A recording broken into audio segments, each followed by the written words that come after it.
হজম শক্তি ঠিকঠাক রাখতে কিংবা অতিরিক্ত খেয়ে ফেললে আমরা অনেক সময় পুদিনা পাতা রস কিংবা পুদিনা পাতার বড়ি খেয়ে থাকি। এছাড়া সালাদ বা পানিতে দিয়েও খাই। কিন্তু জানেন কি পুদিনা পাতা আমাদের শরীরে কি কি উপকার করে? প্রচুর পরিমাণ অ্যান্টি অক্সিডেন্ট থাকার জন্য পুদিনা পাতা হজমের গোলমাল থেকে আমাদের শরীরকে রক্ষা করে। খাবার হজম করতে সাহায্য করে। মাথার যন্ত্রণা, মাইগ্রেন এর সমস্যা থেকে আমাদের মুক্তি দেয় পুদিনা পাতা। ওরাল হেলথ উন্নত করে পুদিনা পাতা।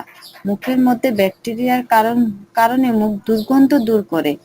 অ্যান্টিব্যাকটেরিয়াল হিসাবে কাজ করে। জিভ দাঁতকে সুস্থ রাখে প্রাকৃতিকভাবে। কফ, সর্দি, কাশি, ঠান্ডা লাগা থেকে রক্ষা করে পুদিনা পাতা। যাদের আর্থ্রিনের সমস্যা রয়েছে তাদের জন্য পুদিনা পাতা খুব উপকারী। ত্বককে সুস্থ রাখে। পুদিনা পাতা জুড়ি মেলা ভার। প্রচুর পরিমাণে calcium, phosphorus, vitamin C, D, E থাকায় আমাদের শরীরে রোগ প্রতিরোধ ক্ষমতা বাড়তে সাহায্য করে।